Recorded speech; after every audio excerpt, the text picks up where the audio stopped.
রাজা মাস্টারের নাম আমি চিরদিনের মতো মুছে দেব।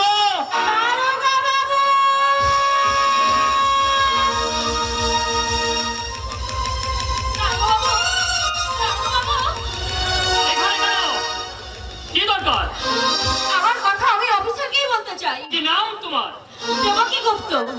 দেবকী? আপনি দেবকী? হ্যাঁ আমি দেবকী। আপনি নিশ্চয়ই অফিসার। হ্যাঁ। রাজা কই অফিসার? রাজা? রাজা? হ্যাঁ স্যার, রাজা। রাজা মাস্টার যাকে আপনারা অ্যারেস্ট করে এনেছে। তাকে কি প্রয়োজন? প্রয়োজন? হ্যাঁ। আমি যে তার কাছে ক্ষমা চাইতে এসেছি। ক্ষমা?